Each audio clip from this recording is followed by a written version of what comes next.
Good morning, colleagues. Hello to everyone. Welcome to this first meeting of the Board of Internal Economy. The first since the recent election, of course. This is my first meeting as chair. I know that many of you have already been here, so you will have more experience than I do, and I count on you to help me out as we move forward. Ms. Kayabaga, Mr. Workington et Monsieur Perron, et aussi Monsieur McKinnon, Monsieur Gerritsen. Mais les nouveaux membres sont Madame Kayabaga et Monsieur Workington et Monsieur Perron sont les nouveaux membres. Monsieur McKinnon de retour. Monsieur McKinnon de retour. Mr. McKinnon's coming back. Persons, one from the government and one from the official opposition. Who are these? We're seeking names, one from the government side, one from the opposition side. Mr. McKinnon? Yourself? Yes. And for the opposition? I'd like to nominate my colleague, Mr. Workington. Okay, perfect. Okay, so that's settled. Okay. Let us now proceed to our agenda. The first item is business arising from previous meetings. There are a good number of documents in this section of your briefing books based on decisions taken and information shared since the last BOI meeting several months ago. I would like to draw your attention to two documents in particular. First, the letter concerning membership for the SIAO. What does that stand for? Strategic Internal Assessment of Operations. There you go. So the subcommittee and the long-term vision planning working groups, is that it? Good, I took a guess. For those parties who have not yet done so, please confirm your members for these groups as quickly as possible. While the SIAO subcommittee will only meet in the fall, the LTVP working group will be meeting on June 20th. Second, I would like to raise the letter from Mr. Davies concerning resources for the NDP caucus. I understand that there have been some discussions on the matter. Would anyone like to speak to it?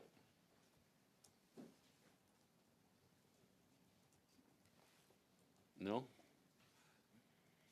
Okay. But there have been discussions. Mr. Scheer.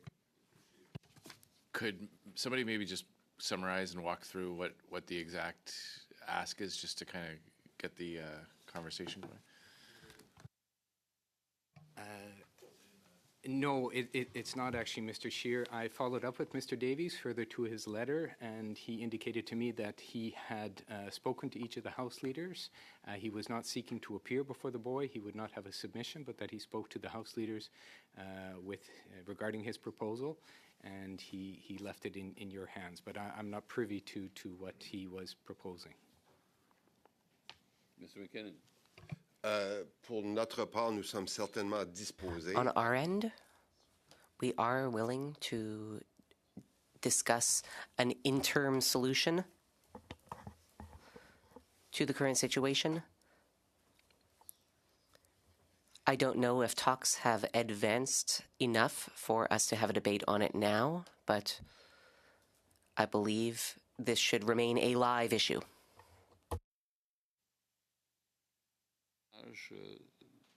Avec Monsieur Davis.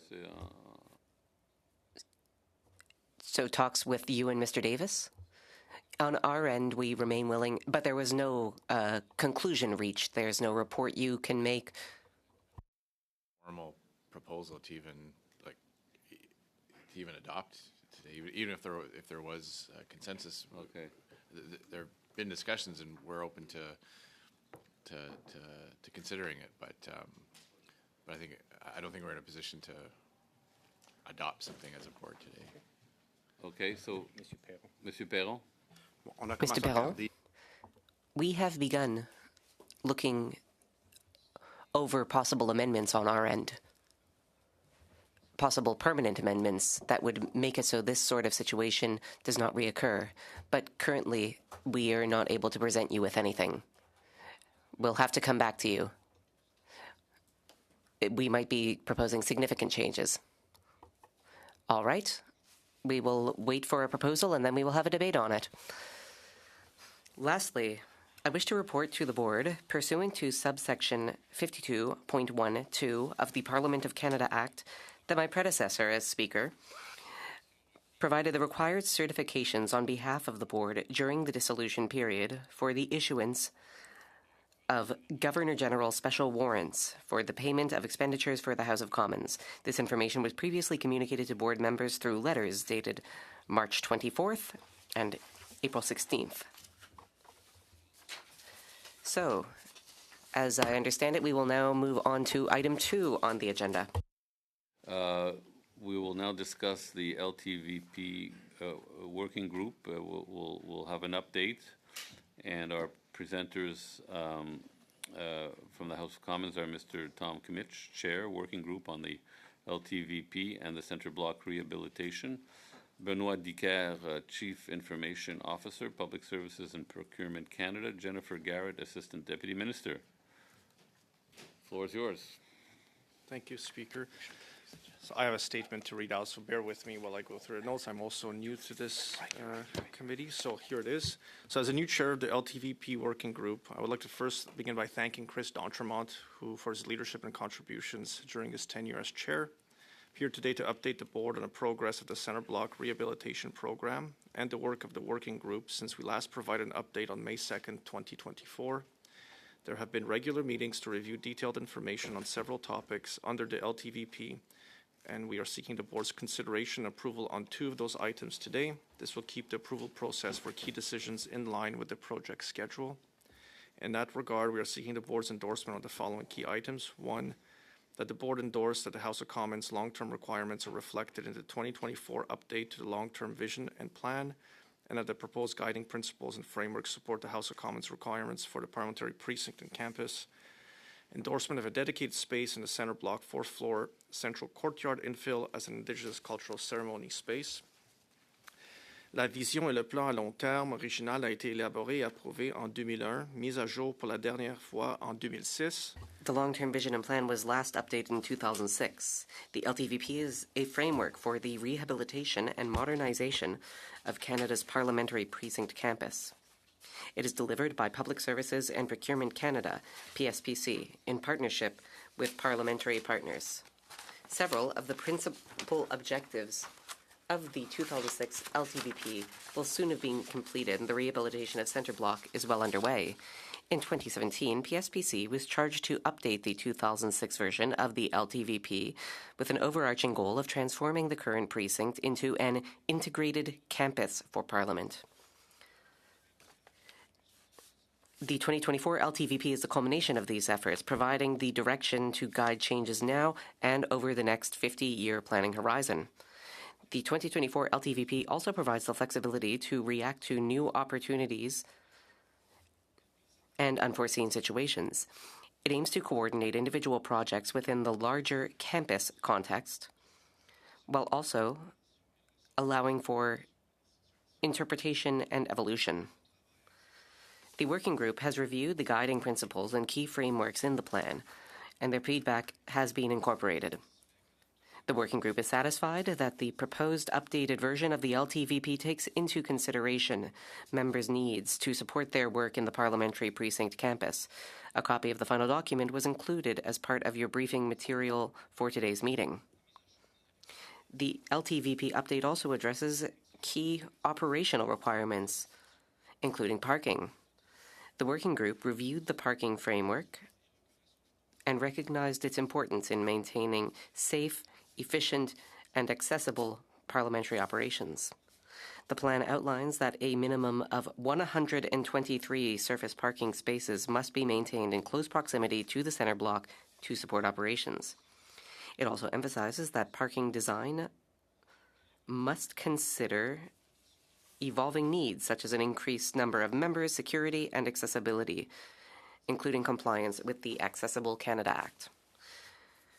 We recommend, therefore, that the Board endorse that the House of Commons requirements are reflected in the 2024 update to the long-term vision and plan, and that the proposed guiding principles and frameworks support the House of Commons requirements in the Parliamentary Precinct and campus.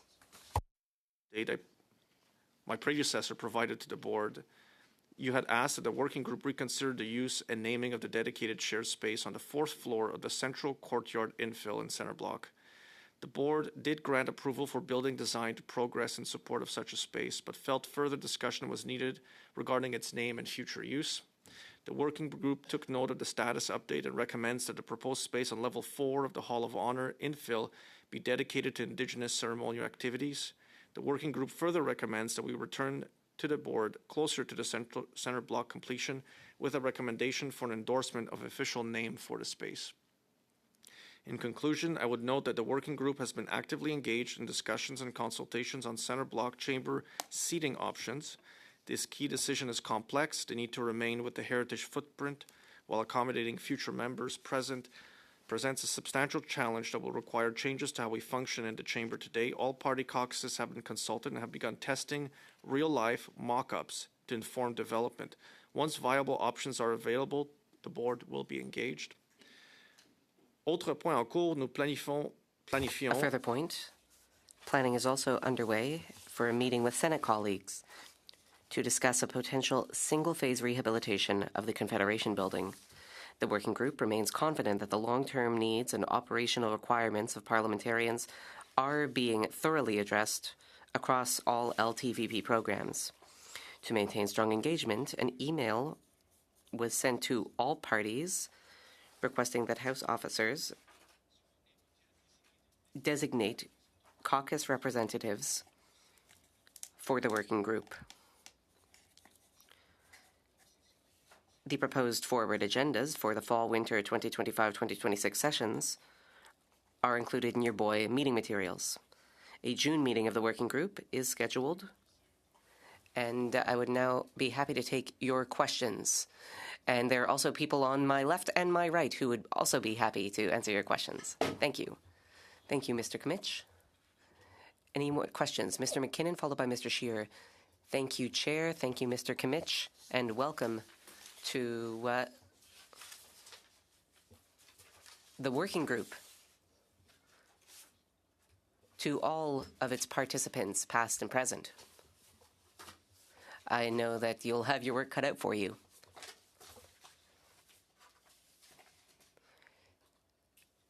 The same can be said, of course, for the people from PSPC who are working very hard on this project.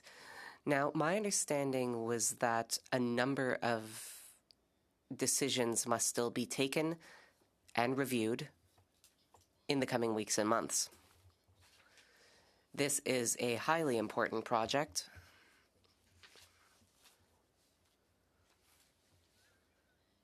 And currently, of course, we are very proud of the work that you have done.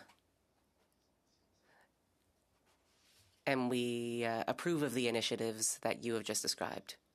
We look forward to continuing to work with you. I know that there was a fair bit of discussion in the fall, I think it was, on parking spaces close to center block. And I know you've highlighted that it looks like you're preserving that. But then I see in other areas that there's going to be a significant reduction in parking spaces. Is that correct? Ms. Garrett? Thank you very much for the question. Maybe just to provide a little context to the answer, the strategic plan that you're being asked to approve today does prioritize parliamentary operations, and security is a key factor in ensuring that parking, amongst other things, are provided to parliamentarians so that operations can continue. In that vein, I can confirm we're able to secure the 123 spaces that is embedded in the long-term vision and plan. At the same time, Parliament Hill is a place that welcomes visitors to the Hill. Millions of visitors, in fact, come and see this National Historic Site. Our intention is to continually protect parliamentary operations. There are a lot of moving files on the Hill. It does not mean there will not be impacts to parking over time. For example, we have on the books completion of a material handling facility in support of parliamentary operations. That kind of footprint will have an impact on parking on the Hill.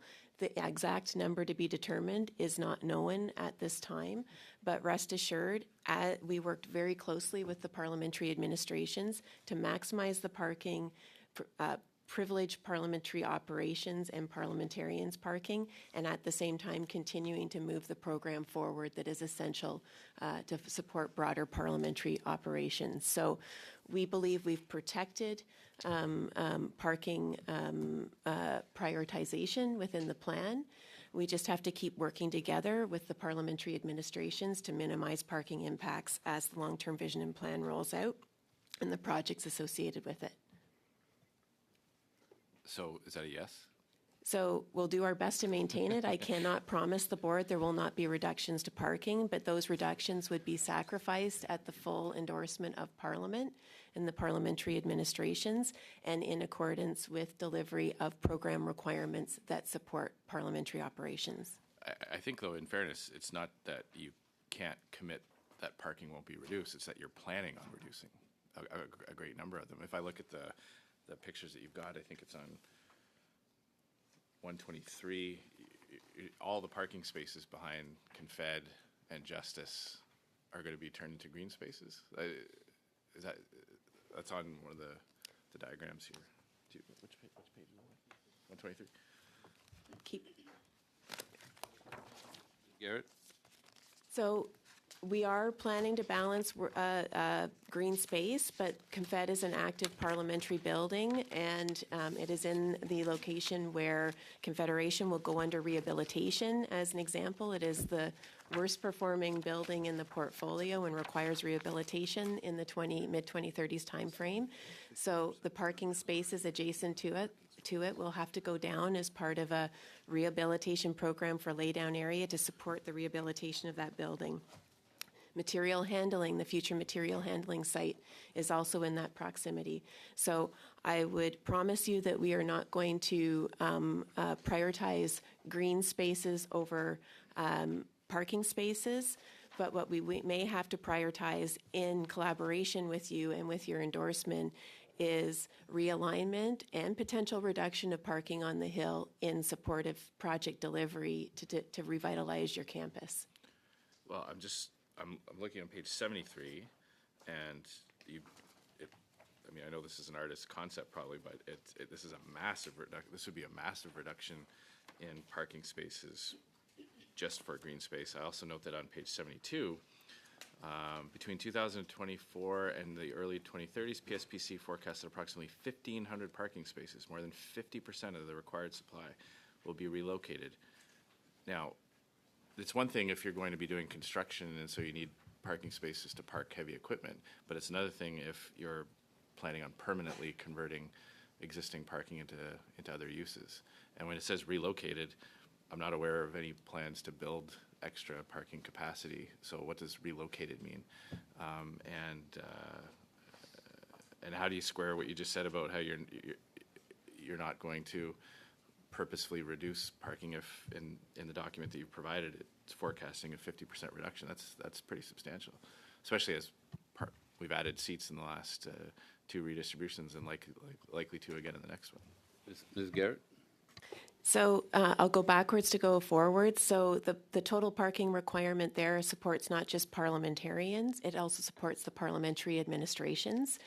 At the end of the day, we will not sacrifice any parking spaces to support green space because parliamentary operations are primordial in our planning. I cannot promise you, sir, that we will not have to impact Parliament. We do project a reduction in parking, but it will be in support of executing the long-term vision and plan, in support of delivering capital project delivery. So, for example, we cannot deliver the Confed rehabilitation, which is not much needed in a future prioritized project for us, without likely impacting the adjacent parking lot. What we do and what we have already is we have mechanisms. We're constantly checking the market. If we cannot provide enough parking on the Hill, and obviously the parking on the Hill would be privileged towards parliamentarians themselves over the administration, we do think we're going to be able to provide parking spaces on the Hill for parliamentarians, for all those that need it. We may have to push off some of the administration parking off the Hill. We already have demonstrated experience in doing that. We have parking arrangements off the Hill, and we would lease or provide those accommodations in as close proximity as we can. That's the best answer I can provide right now. And if at the end of the day, Parliament doesn't want to proceed with some modern aspects of their modernization because the parking is more important, we're happy to look at that with you. But the execution of the long-term vision and plan is fully coordinated with the parliamentary administrations and done under the guidance of the parliamentary working group and this committee. If I could just take a couple more cracks at this. So I take your point that if you're rehabilitating Confed, we've all seen it, what happens, scaffolding goes up, big cranes get parked, and that makes sense. But to me, that would be temporary, and once Confed is finished, those pieces of equipment and support structures would be removed, that parking would be become available again. Are you planning on constructing new buildings in places where there is existing parking? Sorry, Sarah, can I answer?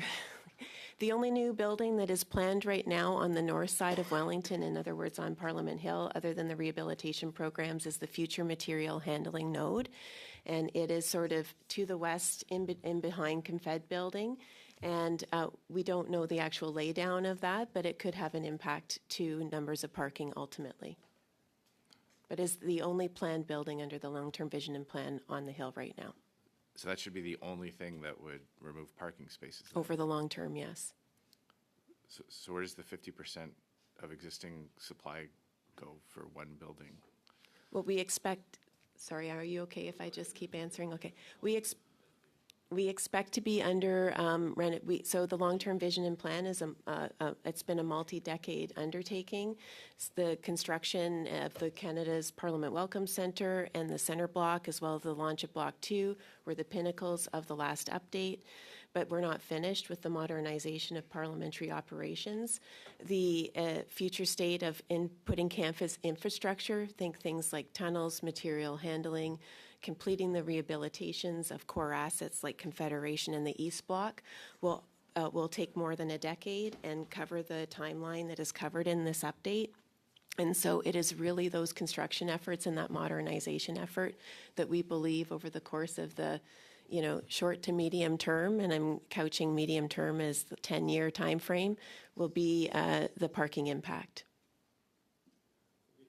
Monsieur Perron. Mr. Perron.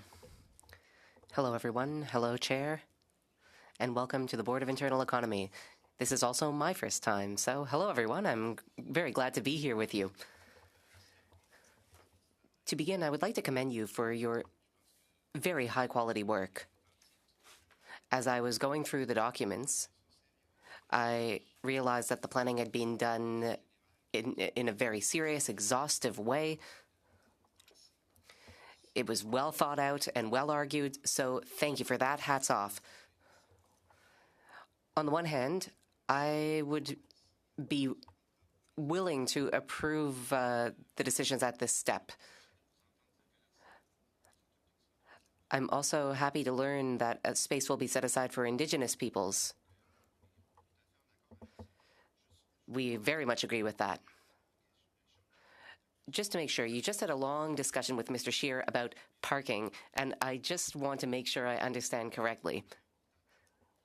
Because it is important to us as parliamentarians that we can arrive on time and park our vehicles, and the same is true for our employees. Now, I understood that over the next 10 years, things might be reconfigured in a way that impacts parking, and that some parking might be brought off the hill temporarily.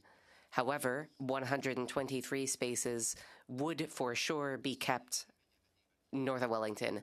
And then I also understood that if parking spaces do need to be changed, they would be relocated rather than removed entirely. Did I understand correctly? Yes, if I may, you've absolutely got the right message. 123, we've actually confirmed with the national. There's been a lot of coordination with the National Capital Commission. 123, we expect will be at Centre Block, adjacent to Centre Block upon reopening, and we don't expect any future impacts to that. So we expect that to be a long-term situation, and any displacement of parking to support execution of the program is a temporary measure. We will adjust it accordingly and work with the parliamentary administrations to mitigate the impact, and it will be relocated back to the extent we can based on the footprints that land at the end of the day with those new projects. Parfait. Ben, je vous remercie beaucoup pour les Perfect. Thank you very much for the clarification. Thank you, Speaker. Just a question that came when I was listening to the exchange with Mr. Scheer. What is the ratio currently of parliamentarian parking versus administrative parking on the Hill? Like, is it 50-50, 40-60? Do you know the answer to that? I could get you an actual number and bring it back, but if I just look at the number of parliamentarians that we have today and the number of senators, and not all those senators have offices on the Hill, you're looking at approximately somewhere in the 450 range if we were to provide parking on the Hill for parliamentarians, and there's quite a few there's almost triple that in terms of spaces allocated on the Hill. So the ratio of administrative parking to parliamentary parking, it's probably about 2/3, 1/3. 2/3 administration, 2/3 admin. I am impressed with the interest in parking on the Hill from the member from Saskatchewan. As somebody who is only an hour and a half away, I genuinely appreciate your Mr. Scheer's passion for protecting parking on the Hill. But that answers my question. The war on the car needs to end. Est-ce qu'il y a d'autres intervenants sur la question? Would anyone else like to weigh in? All right. As I understand it, we have two objectives. Oh, Mr. Scheer.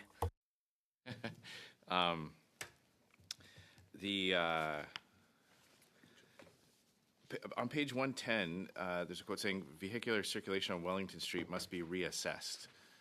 Are we being asked to endorse as a board or as a parliament a car-free Wellington Street? We've already seen what the City of Ottawa has done with the bike lanes that have just completely turned Wellington Street into a parking lot. Maybe that's the answer. We can all park on Wellington Street. It's basically a parking lot between 3 and 5:30 with the bike lanes that they've put on there. But I know in previous discussions there has been ideas floated, and I think we've even received some correspondence from the City of Ottawa at various times proposing things like blocking off Wellington entirely in front of the Hill to vehicular traffic. Are we being asked to endorse that here? Ms. Garrett or Mr. Diquet? Maybe start and then Jennifer can complete my answer. Sir, just want to reassure you that Parliament has been very advocating for any changes that would happen to Wellington be coordinated with us and exposed through the working group and through the board.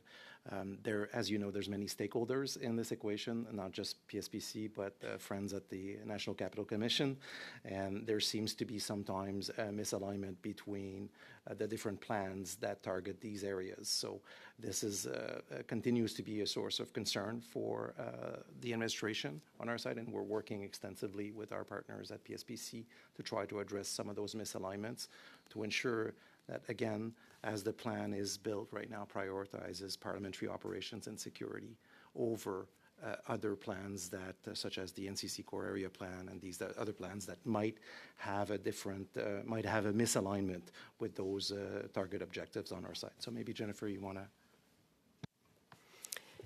to? Thank you for the question. To answer directly, no, you're not being asked to approve a closure of Wellington today as part of this plan. Having said that, one of the key drivers of the current plan that you are being asked to approve is the fact that security is a key focus of it, and that is one of the big changes that's changed in terms of the concept.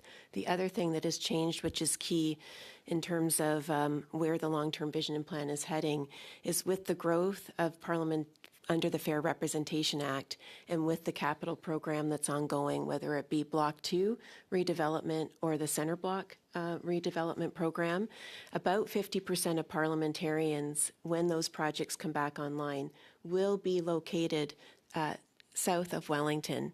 And securing, so essentially, Wellington will be right in the center of what is becoming a parliamentary campus. And to that end, we are very focused on making sure that parliamentarians are safe and secure.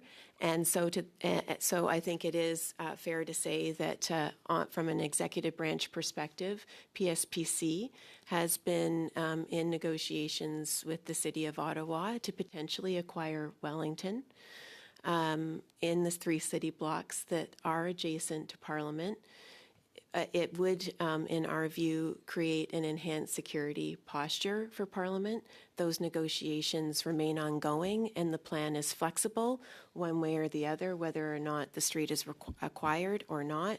We will ensure that the campus is secure, and those parliamentarians working on the other side of Wellington remain secure.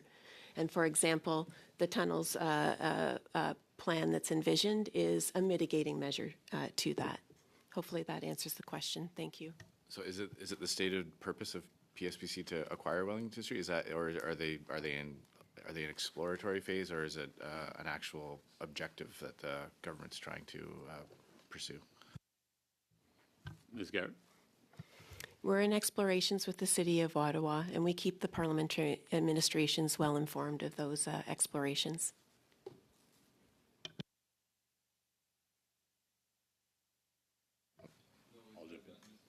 And then Mr. Workington.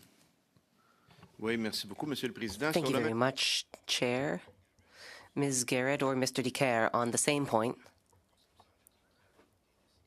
it seems like it would be a good idea to make Wellington Street more secure. This could make things more convenient for MPs moving between their office and Parliament. There are members of my caucus who have reported to me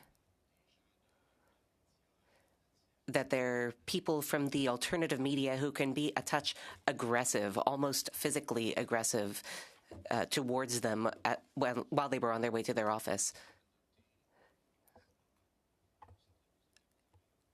Now, I'd like to say for the record that I like to listen to music while I walk, so I strongly believe in making things safer for parliamentarians on the Hill. I'm not opposed to the tunnels. I was actually quite interested to read about that plan, but I find it a shame that MPs are forced underground for reasons of safety. I would like to see an agreement with the City of Ottawa to ensure safety and a certain calm on the parliamentary precinct campus. We believe this is a good principle, and I would like that on the table. Thank you. On page 119 of the backgrounder, we have a sentence that says, based on the engagement to date, the design of open spaces should seek to avoid colonial references. What does that mean? Ms. Garrett, I imagine, or Mr. Decaire? Sir, I will take it. Are you referring to the actual update? I'm not tracking the ref. I don't have a backgrounder. I just have the actual strategy. It's the update, yeah. It's the update. The draft. Okay, it's the actual draft. Could you repeat your question, sir? Yeah, it says that there will be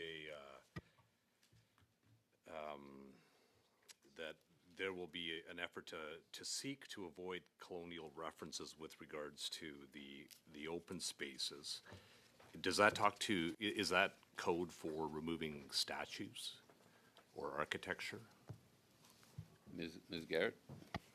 Absolutely not. It's not that our reference at all, although I would be remiss if I wasn't transparent with the committee that the Queen Elizabeth equestrian statue that was temporarily relocated to the area adjacent to the Governor General's residence and the status of women, our famous five, I apologize if I have the official name incorrect, that is presently outside the Senate of Canada building, have been very popular in their present locations, and that we are exploring potential opportunities to leave them where they are because of the interest that they have in their new locations, and it would also be a minor cost savings to us. That's not the driver, but no, we intend to have a fulsome commemorations plan, statues. There is a plan under the landscape plan that we delivered last February to bring all statues, including those two, if they are to be relocated back into their locations, as well as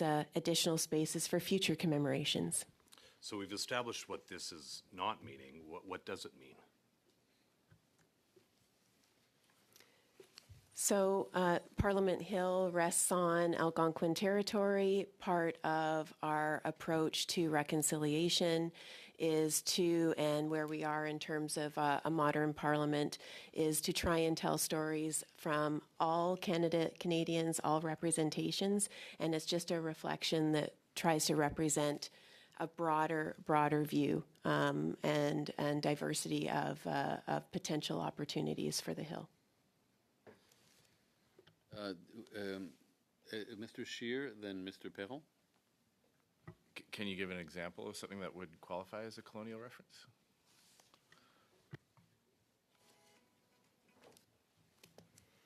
I honestly would hesitate. So I hesitate to identify what would be representative as a colonial reference because it depends on the perspective of the individual that is bringing the proposal to the table. But obviously, if we look at Indigenous peoples, they would see some of the work that we've done on the Hill or some of the statuary potentially. I am not Indigenous, so I feel very uncomfortable speaking to it. But I would think they might think that some of the statuary or sculptural programs that we have might be colonial in nature, or they also might see that they might be not represented. But I truly do not want to speak for them.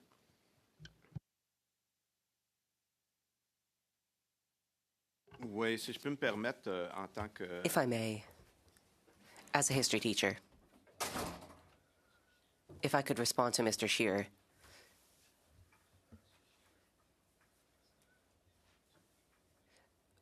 I'll give an example of what could be considered a colonial reference, and I hope I'm clear enough. Older history books, for example, would have said that Jacques Cartier discovered the Americas, and that's not true. The Americas were always there. So it's just the way that information is presented. Maybe we could instead write Jacques Cartier arrived in such a year and then met Indigenous peoples who were already present.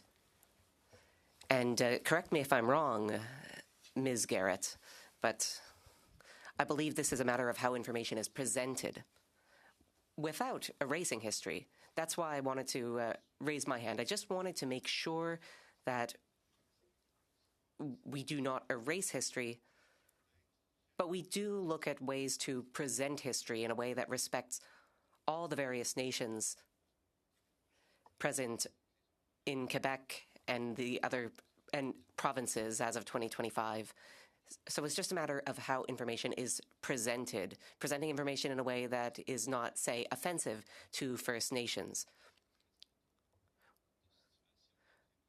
or that doesn't put them on an inferior level. We have seen this in the past. We are more aware of these issues now. The Indigenous space would also help in these reconciliation efforts. I would just ask Ms. Garrett to confirm that I am on the right track here. We would not be erasing history or getting rid of monuments, but in certain cases, we would tweak descriptions. I don't have a specific example, but that's what I have to say. Ms. Garrett.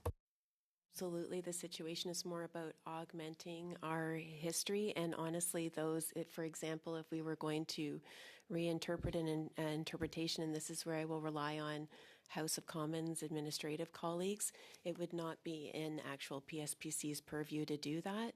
If there are sculptural elements up on the hill, whether they be in the interior of the building, as an example, the curators and the parliamentary administrations would be responsible for any reinterpretation.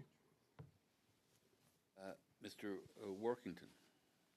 Yeah, I think I'm a little bit more confused than ever now on the issue, because you made it very clear that there would be no removal of any statuary, and then you went on to say that this was to describe an opportunity to respond to those that might be offended by statuary. So I'm probably more confused than I was when I first read it. It's included that, as it's written, that the design of open spaces should seek to avoid colonial references. So that's not to say that we would have additional plaques. That's to say that we would avoid having any reference at all. And so maybe it's been, maybe this is the wrong text, but that's what it says. Ms. Garrett? I apologize if I'm not being clear. I'm going to try one more time to be extremely clear to convey my message. I do not believe the text is wrong. I'll step back and say all of Parliament Hill, including the iconic building of the center block, tells a story on its own.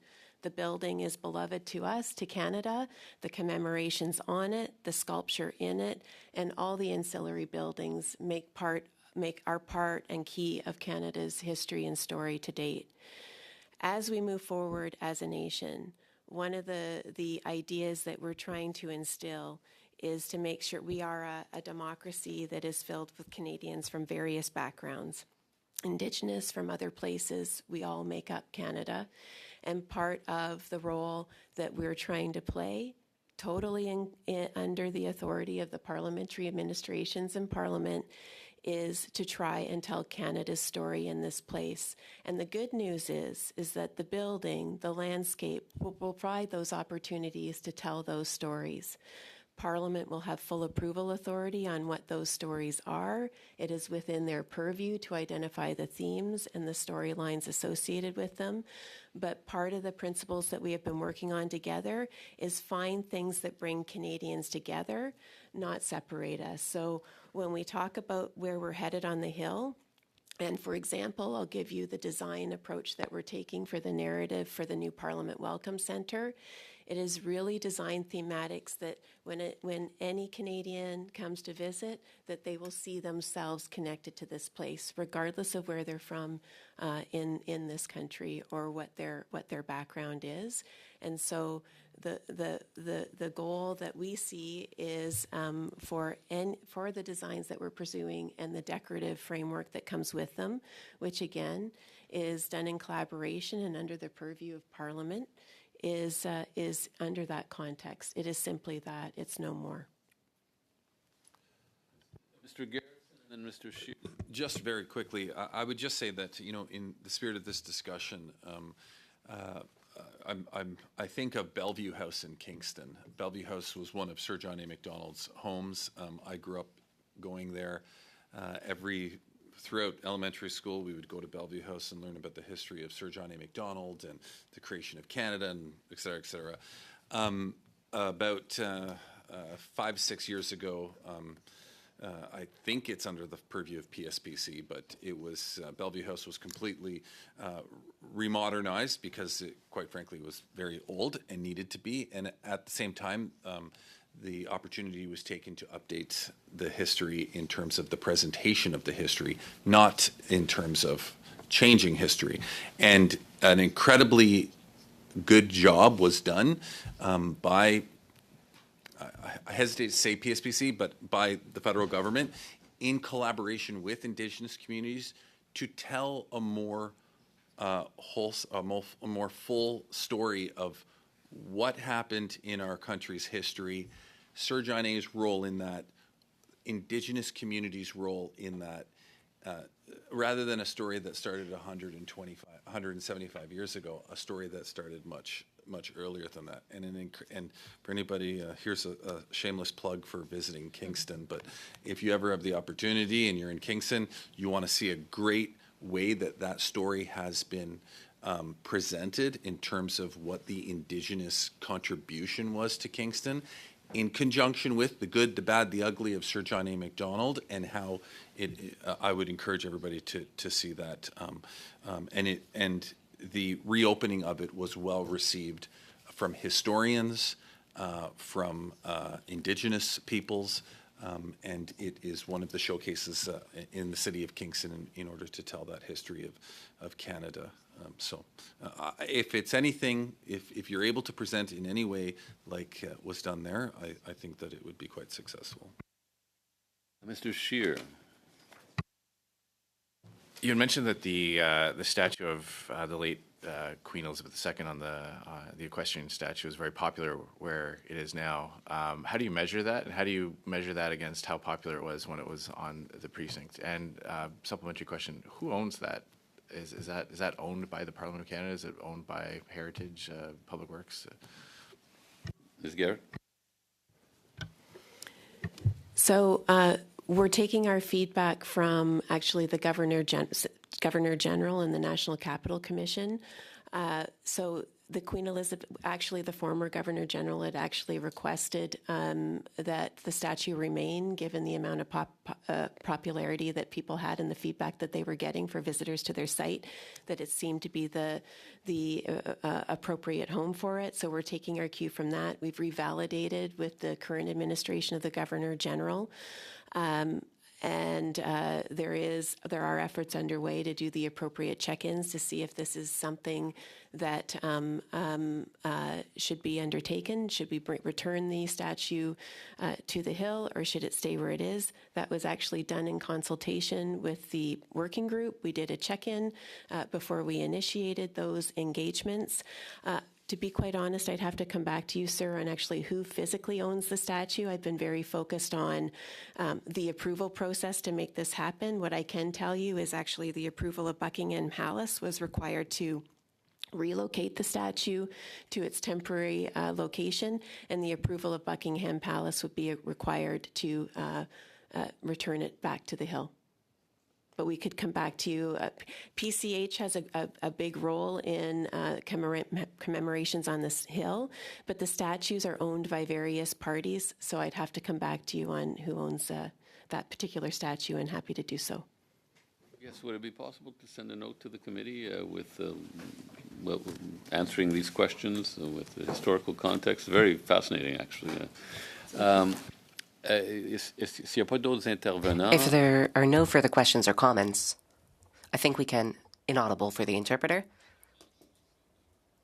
We have a two-part task here. First, to approve the 2024 long-term vision and plan for the Parliamentary Precinct campus. That's the first thing. Is it agreed?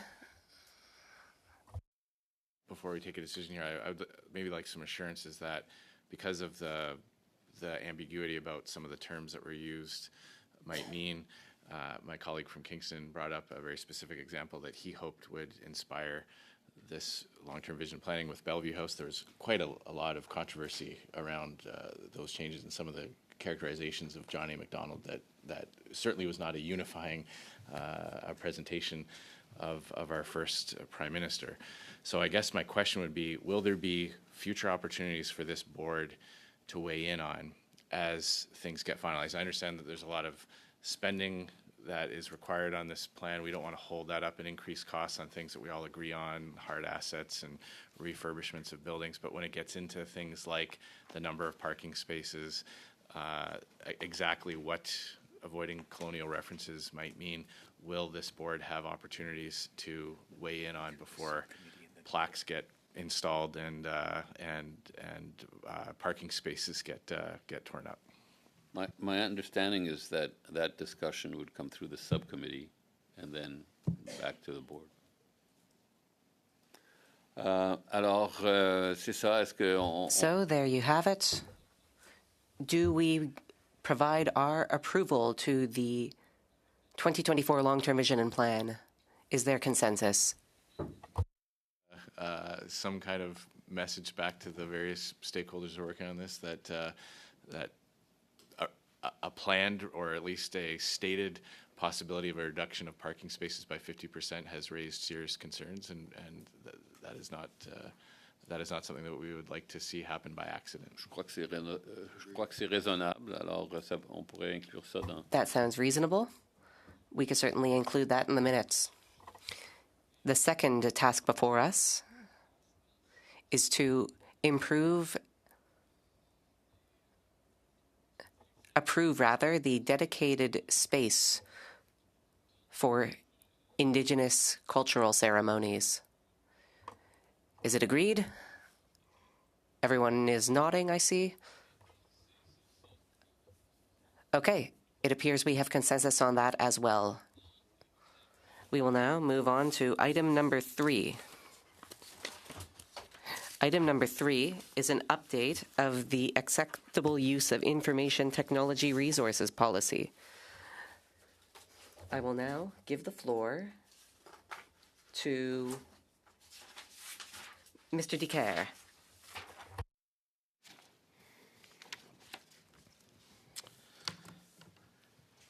Good morning, everyone. I'm here today to seek your approval for updates to the acceptable use of information technology resources policy. In addition, I'm seeking your support in our efforts to increase adoption rates in cybersecurity and foreign interference training for members and their staff. The current policy was endorsed by the board in 2014. It applies to everyone using House of Commons provided accounts and associated technology resources. The policy is based on the principle that House IT resources are used in a professional, ethical, and lawful manner.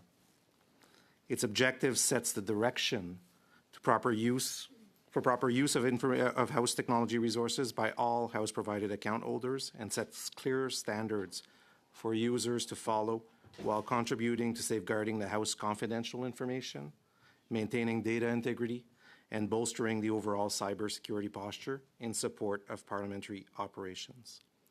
Notre politique, rédigée en 2014, a été un pilier. Our policy, written in 2014, was an important element that protected our organization and all the people working in it. But since it was adopted, a number of things have changed, causing us to decide to update the policy for the current context.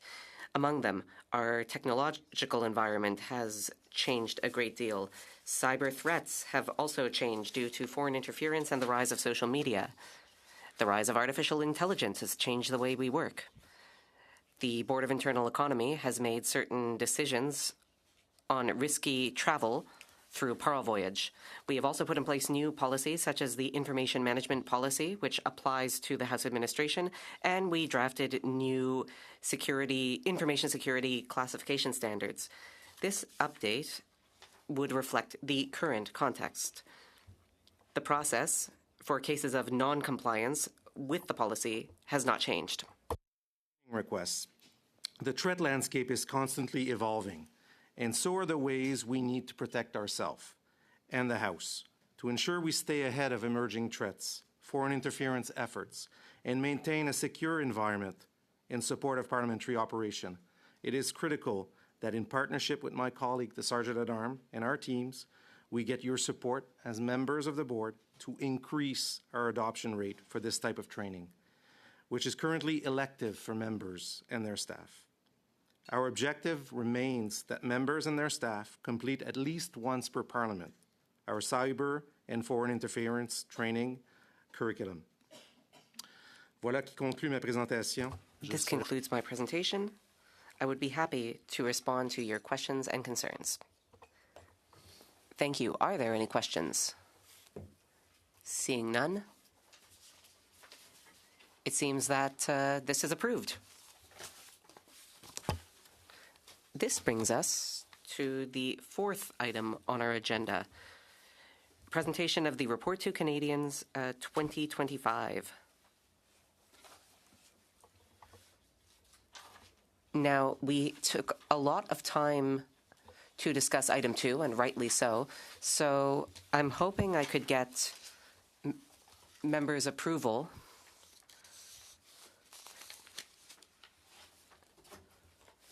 to address agenda item 4, Report to Canadians, and item 7, Conclusion of Collective Bargaining with PIPSC.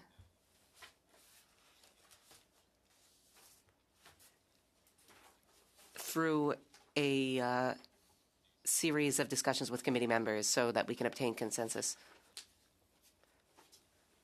I don't know if committee members would rather that we have an in-depth conversation right here around the table. Instead, I could go member by member to get approval for those items, just to free up a little bit of time today. Good? Pardon? Mr. Perron? Sounds good. I would not disagree, but I don't find these sections particularly controversial, especially not the Report to Canadians, which is quite general.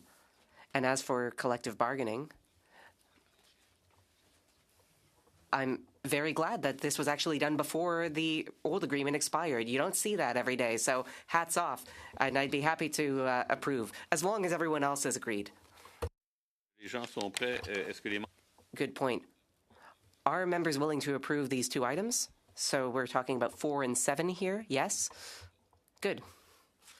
This will allow us to move on to item number 5.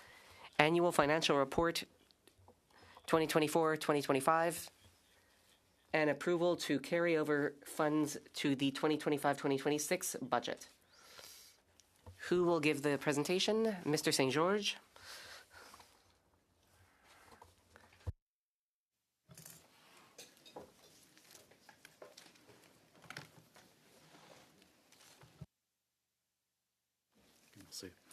Merci, Monsieur le Président. Thank you, Chair.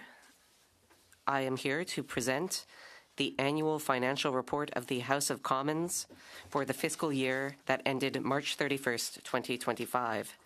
This includes financial statements audited by KPMG. What is more, I would ask for the board to authorize the carry forward of operating funds. First, regarding financial data, the budget equaled $757.9 million. This includes approved amounts of $665.1 million, as well as additional funds freed up through legislative means and free services. As of March 31st, total expenditures were $740.4 million, creating a surplus of $17.5 million. This can largely be attributed to lower than expected spending under approved MP budgets. It is also the result of reduced spending over the prorogation period. As such, the administration was able to partially absorb, the costs of certain initiatives approved by the board that were not paired with external funding. Part of the standard financial process, and with the board's approval, the House carries forward up to 5% of the voted mains estimates. For 24-25, the maximum allowable amount would be $22.4 million. As a surplus of $17.5 million is below this threshold, we are seeking them to maximize the carry forward to ensure we can fully fund initiatives that are important to members and essential to supporting their work.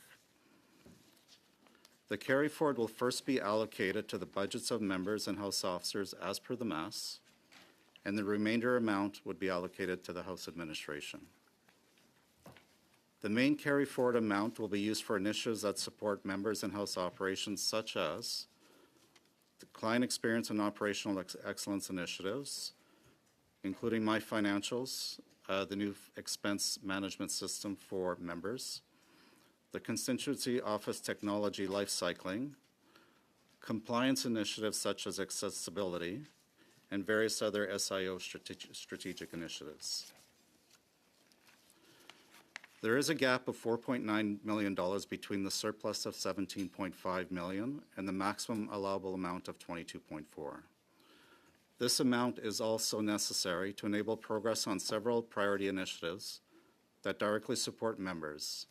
And examples of these initiatives are Committee Witness Program, a talent management system, legal filing systems, as well as a modernization of publications and text production lifecycling.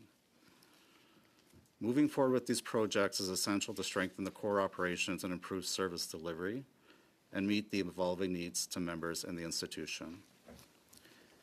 It is worth noting that the House also had pressures of $9.4 million in 2024-25, which were unfunded costs from previously approved board-approved initiatives, such as the economic increases as well as the transformation of parliamentary proceedings. If this administration had external funding for these initiatives, the total surplus would have exceeded the $22.4 million that we're requesting as part of the submission. The carry forward mechanism is not limited to the surplus only. The process provides flexibility to fund other initiatives and/or pressures, and we have both. The House also has precedent from this approach. Back in 2019-20, despite a surplus of $11.3 million, the board approved a full carry forward of $17.5 million. In light of this, the administration is seeking the board's approval to carry forward the full $22.4 million in the House supplementary estimates for 25-26. I will now ask Mr. Newman, KPMG Audit Partner, to present their audit findings. Mr. Newman, please. Thank you for this opportunity to present our audit opinion on the 2025 financial statements and provide a brief summary of the conduct of our audit. I would like to introduce my colleague, Jonathan Genero, Audit Senior Manager for the audit.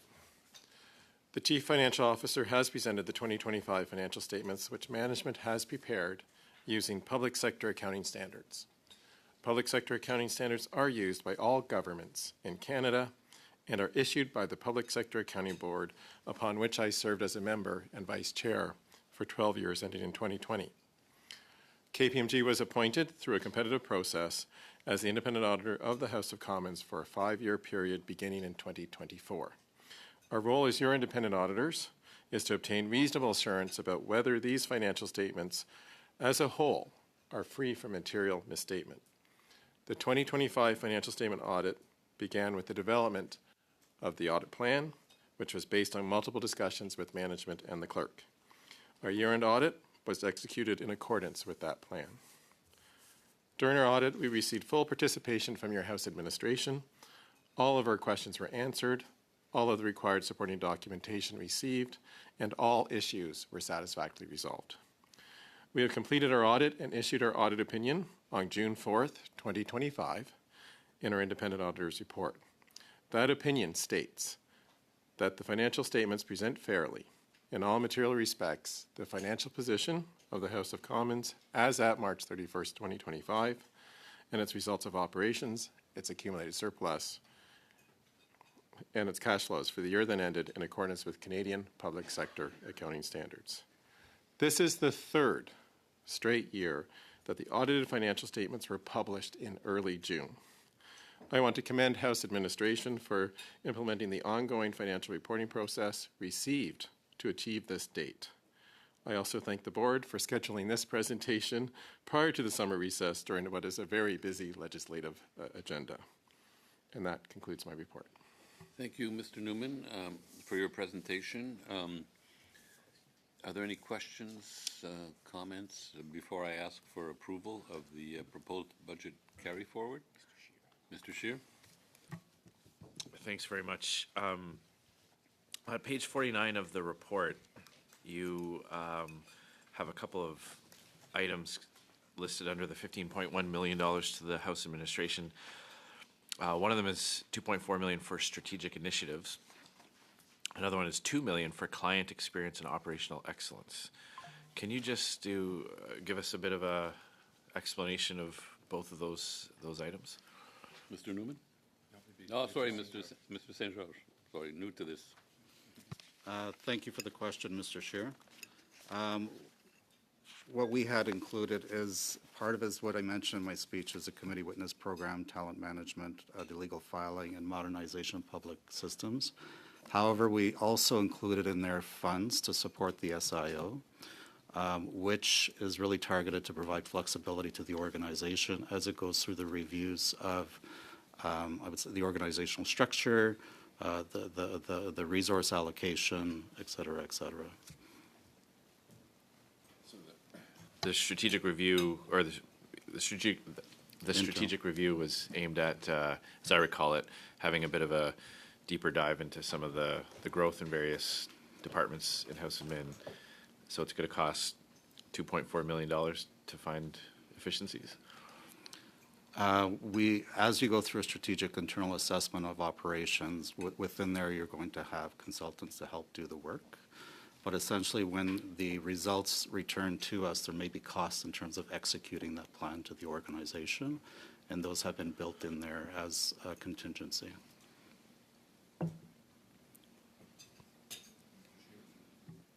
You have another question? No. Okay, right now. No? Do we have consent to approve the proposed budget carry forward to fiscal 2025-2026? Looks like we do. It's standard practice for the board to have a brief in-camera discussion with the external auditors regarding the year-end statements. I therefore propose that we now move in camera without the House Administration's officials. Nous ferons une courte pause pour la transition à huis We will clos. suspend briefly to transition to in-camera. I would ask House Administration personnel to leave the room and sign off of Zoom. Once the discussion is finished, participants will be invited back in. Thank you.